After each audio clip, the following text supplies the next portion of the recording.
Bonjour à tous. Alors, mon nom c'est Caroline Boudreau. Ça me fait plaisir de vous présenter comment faire votre connexion en mode synchrone ou encore asynchrone à votre classe Lab.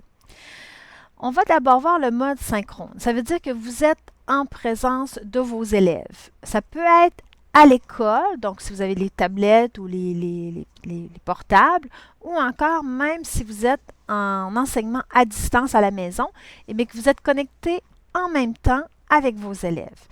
Donc, vos élèves, premièrement, doivent aller sur le site hellosmart.com ou encore classlab.com, devront cliquer sur connexion. Il faut juste faire attention qu'il soit bien écrit bienvenue aux élèves. Ensuite de ça, ils vont s'identifier avec leur compte, soit leur compte Google ou Smart de la commission scolaire. Ensuite, ils vont rentrer leur identifiant Microsoft ou Google. Ils vont cliquer sur suivant. Ils vont rentrer leur mot de passe. Et là, on va leur demander ensuite de sélectionner la classe qu'ils veulent rejoindre. Donc, soit votre classe ou ça pourrait être la classe d'un autre enseignant.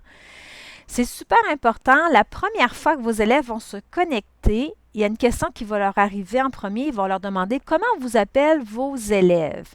Et là, malheureusement, souvent, surtout les petits, ont tendance à écrire notre nom. Donc, en début d'année, je me suis ramassée avec 5 Madame Caroline dans ma classe lab. C'est important de dire aux élèves qu'ils doivent écrire leur prénom. C'est pour ça que je l'ai mis comme ça dans une étoile pour qu'ils le voient comme il faut. Je vais maintenant vous montrer le mode asynchrone. Ça veut dire qu'on envoie un lien à l'élève. Donc, on n'est pas nécessairement connecté en même temps qu'eux. L'élève peut aller faire son travail quand il veut durant la journée. On n'est pas obligé non plus d'ouvrir, nous, de notre côté, l'activité dans la classe lab. Donc, l'élève clique sur le lien qu'on lui a envoyé. Un lien qu'on lui a envoyé soit en le mettant sur un Padlet ou, par exemple, qu'on leur a envoyé par courriel.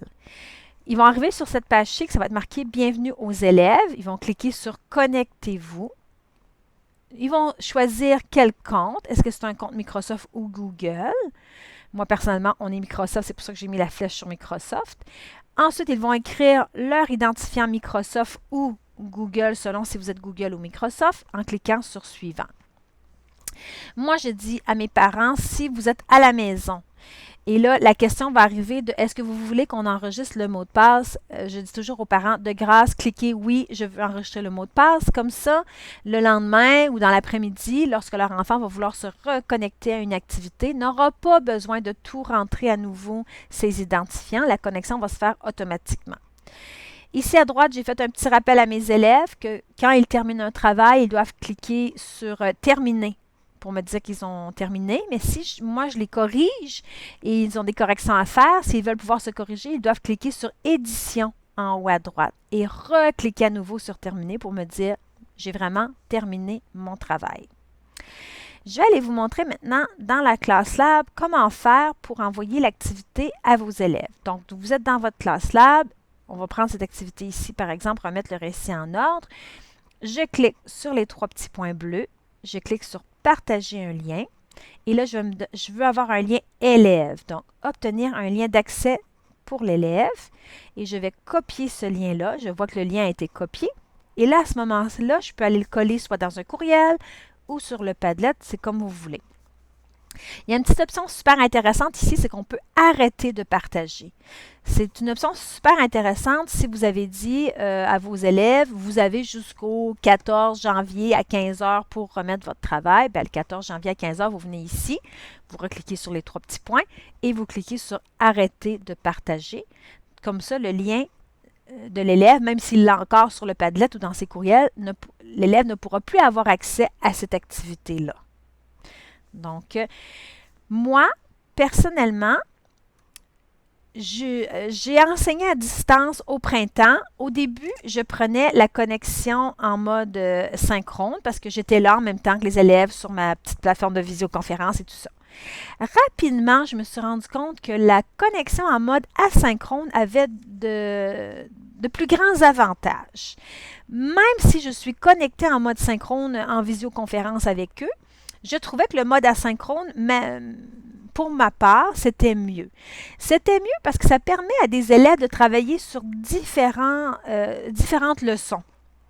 Donc, je pourrais très bien avoir Noémie qui travaille sur les adjectifs alors que Maëlie est partie finir son travail d'hier sur la numération.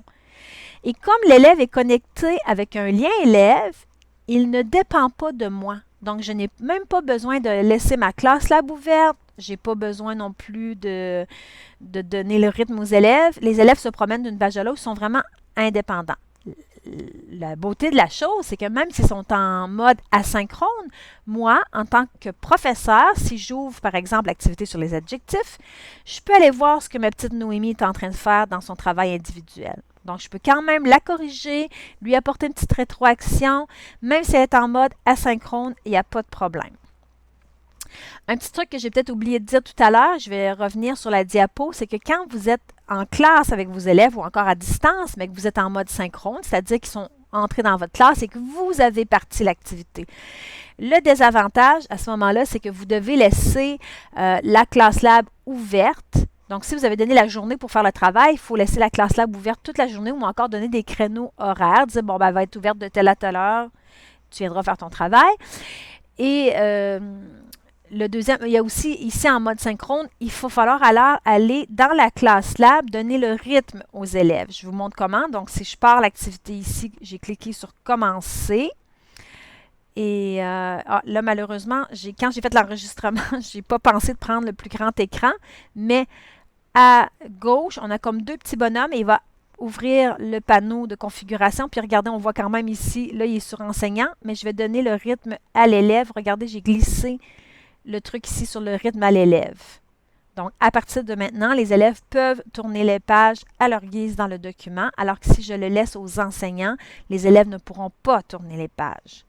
Donc ça, c'est important de le faire si vous êtes en mode synchrone. Si vous êtes en mode asynchrone, ben ça n'a pas d'importance puisque les élèves sont vraiment connectés indirectement à l'activité.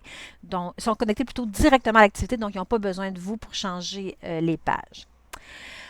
On va vous fournir un petit tutoriel sur comment justement trouver votre classe lab, comment faire pour envoyer le lien à vos élèves et tout ça. Vous pouvez le regarder. On va également mettre un lien vers un livre référentiel que j'ai fait dans Book Creator. Donc, si vous voulez écouter quelque chose en particulier, vous cliquez sur une tuile, vous allez regarder le tutoriel qui vous intéresse. Et aussi, écoutez, on vous invite à venir nous rejoindre sur Facebook.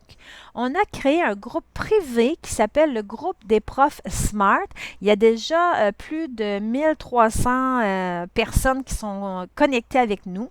C'est un groupe pour les utilisateurs Smart, qui ont le goût de partager des leçons ou encore partager des idées ou même poser des questions. Parce que des fois, quand on pose une question, ben, ça donne la réponse à d'autres personnes qui avaient exactement la même question que vous. Et même moi, hier soir, j'ai appris quelque chose de nouveau. Alors, merci beaucoup aux gens qui ont posé une question sur le groupe et aux autres qui ont répondu à cette question-là. Alors, vous avez juste à faire une recherche dans la barre de recherche dans Facebook en haut à droite. Vous cherchez le coin des profs Smart.